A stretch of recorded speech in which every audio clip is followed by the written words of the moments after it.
after the most personal of attacks. I didn't see Penny Wong attend a single funeral. I haven't seen Penny Wong shed a single tear. Today, Susan Lee refusing to back down. I make no apology for my passion on that occasion and my ongoing passion for Australians. I thought that was a disgusting element of an increasingly partisan pile-on in the wake of a national crisis. The frustration and anger that Susan Lee is portraying is that of the Australian people in their Prime Minister who has left them. People will judge whether Susan Lee and others have been engaging in bipartisanship. Whether bipartisan. Penny Wong says Susan Lei's leadership unsalvageable after coalition flags opposition to new hate laws. Good day, legends. Penny Wong just dropped the political equivalent of a sledgehammer on Susan Lei's head, and honestly, the fallout is absolutely delicious. We are talking full-blown parliamentary warfare over hate speech laws, accusations of unsalvageable leadership, and whispers that Lei might get rolled faster than a sausage at Bunnings.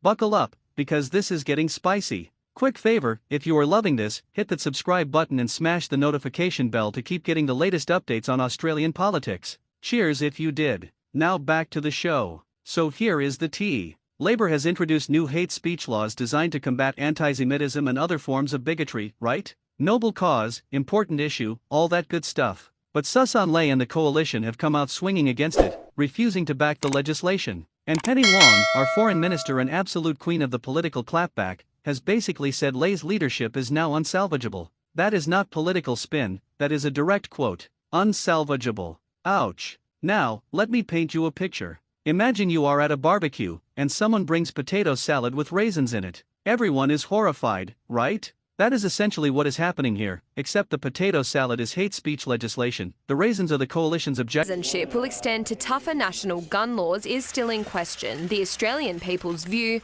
appears clear. According to new polling, 76% want gun laws toughened, including 78% of coalition voters and 80% of Labor voters. After more talks with state ministers, today more details of what could be in new federal legislation. There is goodwill still across all jurisdictions, and I think that's because it's backed so strongly by the Australian people. The previously flagged gun buyback scheme, more intelligence sharing, import controls and offences relating to 3D printed guns, as well as fast-tracking a hate crimes database, the National Firearms Register and a list of groups that promote hate. Organisations like Hizb ut-Tahrir and the neo-Nazis for a generation have managed to keep themselves just on the legal side of Australian law. The real problem is not guns, it's extreme Islamic behaviour.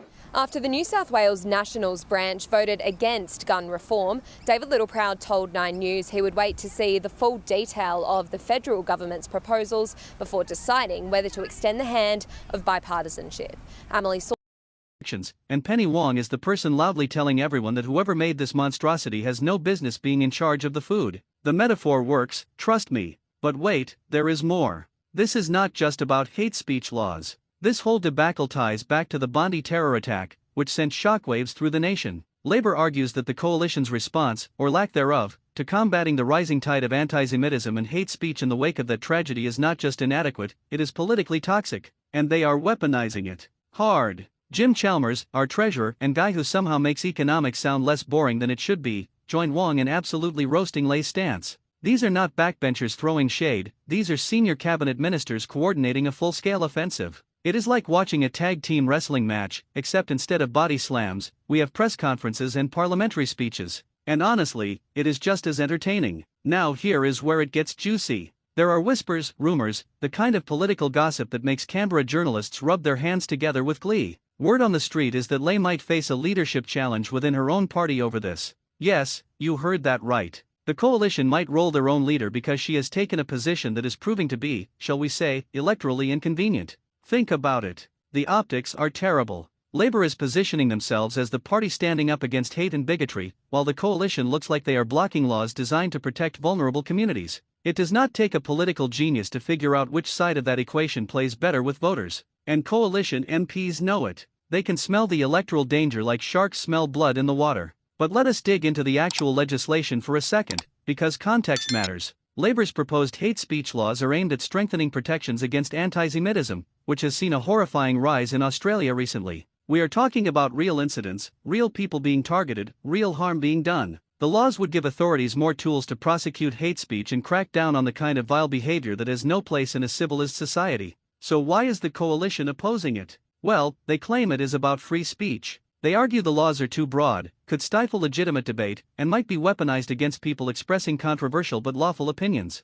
It is the classic free speech versus hate speech debate, and it is messy than a toddler eating spaghetti. Here is the thing though. The coalition's argument might have some merit in theory, but in practice, it is political suicide. Because when you are seen as opposing laws designed to combat anti-Semitism, especially in the wake of a terror attack that shook the nation, you look like you are on the wrong side of history. And voters remember that. Now, Penny Wong is not pulling punches. She has called Lay's position unsalvageable, which in political speak means she thinks Lay has dug herself a hole so deep she will need geological surveying equipment to find her way out. And Wong has been absolutely relentless in hammering this point home. Every media appearance, every statement, every opportunity she gets, she is driving the knife in just a little bit deeper. And you know what? It is working. The media cycle is dominated by this story. Social media is ablaze with debate. And the coalition is on the defensive, scrambling to justify a position that looks increasingly untenable. It is political theater at its finest, and Labour is directing this production like Scorsese directs a crime thriller. But let us talk about what this means for Sussan Ley personally. She is relatively new to the leadership role, and already she is facing a crisis that could define her entire tenure. Leadership in Australian politics is brutal. Just ask the revolving door of prime ministers we had back in the day. Rudd, Gillard, Rudd again, Abbott, Turnbull, Morrison. It was like musical chairs except nobody was having fun. Ley is now in a position where she has to either double down on her opposition to the hate speech laws and risk a leadership challenge, or backflip and look weak and indecisive. Neither option is particularly appealing. It is like being asked to choose between eating Vegemite ice cream or pineapple on pizza. Both are objectively wrong, but you have to pick one. And speaking of leadership challenges, let us not forget that the coalition has formed when it comes to knifing their own leaders. They are like the Red Wedding from Game of Thrones, except with more suits and less dragons. If the polling numbers start tanking and coalition MPs start panicking about their seats, do not be surprised if the whispers turn into full-blown revolt. Now, Labour's bill looked unlikely to progress in Parliament next week, which is interesting. Despite all the noise, all the political grandstanding,